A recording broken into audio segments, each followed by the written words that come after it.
이번 시간에는 고려의 국운이 기울 때 쓰러져 갈 때 고려 삼은이 지은 시조를 볼게요.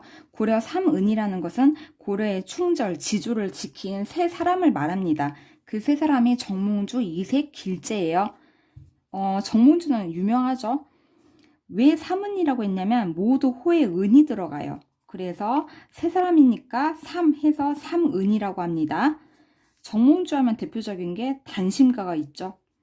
나 고려에 일편단심할 거야. 일편단심. 여기서는 이제 이색과 길재의 시조를 볼게요. 우선 이색부터 볼게요. 이색의 백설인 잦아진 고래. 이색은 고려의 마지막을 지탱한 대정치가 학자입니다. 이색은 위화도 회군 직후 문화시중에 오릅니다. 문화시중이라고 하면 종 1품이에요. 높은 벼슬이죠. 여기에 올라서 쓰러져가는 고려 왕조를 끝까지 지탱했지만 지키려고 했지만 국운을 되돌릴 수는 없었습니다. 망해가고 있었죠. 결국 경기도 여주에 유배된 상태에서 조선의 건국을 지켜볼 수밖에 없었어요. 태조 이성계는 조선을 수립하고 어느 정도 자리가 잡혀서 옛 선배 이삭을 배려합니다. 그래서 출사를 부탁해요. 벼슬에 나와달라고 부탁을 합니다. 그렇지만 이색이 끝까지 거절을 합니다. 고려에 대해서 끝까지 충절, 지조를 지킨 겁니다. 이색이 세상을 떠나자 태조 이성계가 매우 슬퍼했다고 합니다. 그만큼 이색이 뛰어난 학자였고 그 충절이 높은 가치가 있었던 거겠죠. 시조를 볼게요. 이색의 시조입니다. 백설이 잦아진 고래, 구름이 머으래라. 백설은 고려 유신을 의미합니다. 구름은 이성계 일파. 새로운 세력을 의미합니다. 신흥 세력, 새로운 세력. 그러니까 이제 백설이 녹은 골짜기예요. 그러니까 고려 유신이 점점 사라져가고 있죠. 고려의 국운이 쇠퇴하고 있습니다. 국운이 쇠퇴하고 있어요. 여기에 구름이 머물고 있다. 이성계 일파 신흥 세력이 머물고 있다. 이게 바로 고려 말의 상황입니다. 그대로 보여주고 있는 거예요. 고려의 국운은 쇠퇴해 가고 있고 여기에 이성계 일파가 머물고 있습니다. 반가운 매화는 어느 곳에 피었는고 매화는 반가움의 대상이죠. 그래서 플러스입니다. 매화가 의미하는 것은 지조와 절기입니다. 즉 고려를 지킬 충신이죠. 이런 고려를 지킬 충신이 어느 곳에 피었는고 어느 곳에 있는가 하면서 묻고 있죠. 왜 물을까요? 눈앞에 안 보이니까, 없는 것 같으니까 묻는 거예요. 석양이 홀로 서 있어서 갈 곳 몰라 하노라. 석양, 해가 지는 거죠. 그래서 이게 의미하는 것은 고려의 국운이 쇠퇴하는 것을 의미합니다. 여기에 혼자 서 있어서 갈 곳 몰라 한다 하면서 지식인의 고뇌가 드러나고요. 현실에 대한 안타까움이 드러납니다. 현실이 어떠냐면 지금 백설이 녹은 골짜기죠. 고려 유신이 점점 사라져가고 있고요. 이성계 일파가 자리를 잡고 있고요. 반가운 매화, 얘도 어디 있는지 모르겠어요. 그래서 묻고 있는 거죠. 이런 현실에 대한 안타까움이에요. 다 보았고요. 정리할게요. 주제는 기울어가는 고려 왕조에 대한 안타까움입니다. 여기 종장에서 잘 나타났었죠. 그 다음 한자성어, 관련 한자성어는 맥수지탄이에요. 탄식이고요. 그 다음 지는 뭐뭐에 대한 탄식입니다. 뭐뭐에 대한 탄식이냐면 맥수, 맥은 보리예요. 보리 맥주 하죠. 그래서 맥은 보리고 수는 뛰어나다는 뜻이에요. 보리가 뛰어나게 자란 거에 대한 탄식입니다.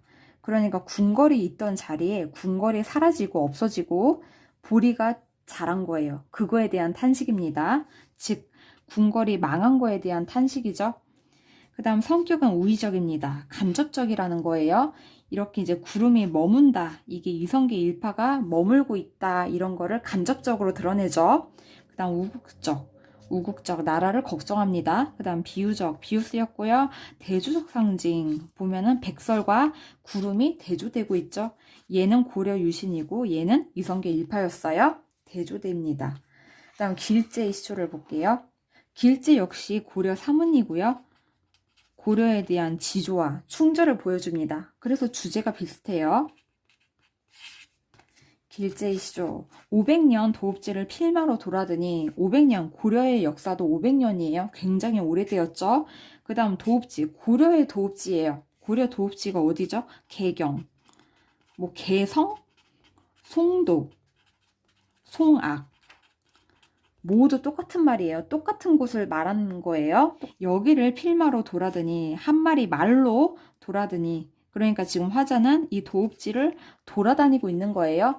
그것도 혼자 돌아다니는 겁니다. 외로운 신세죠. 이 필마가 외로운 신세를 비유해 준 겁니다. 이 한 마리의 말이 외로운 신세를 비유하고 있어요. 산천은 의구한데 인걸은 간대 없다. 산천은 산과 물이죠. 자연이에요. 자연은 의구합니다. 변함이 없어요. 의구하다는 게 변함이 없다는 뜻이에요.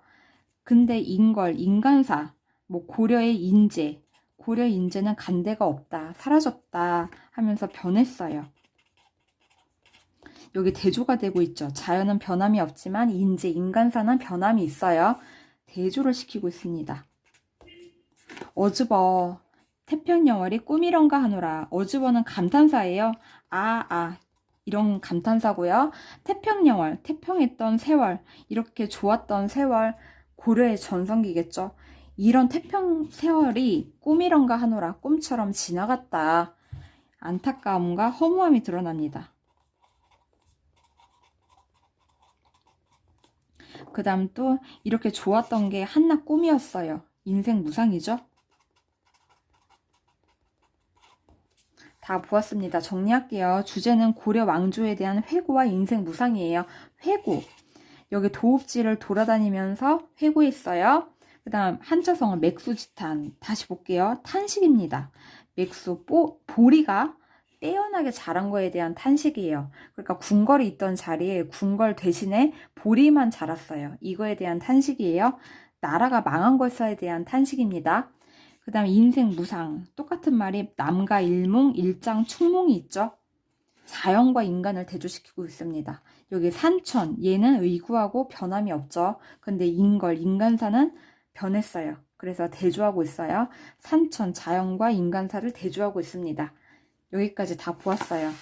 그래서 고려에 대해서 끝까지 지조를 지키고 절개를 지키려고 했던 고려 삼은의 시조였습니다. 여기까지 볼게요.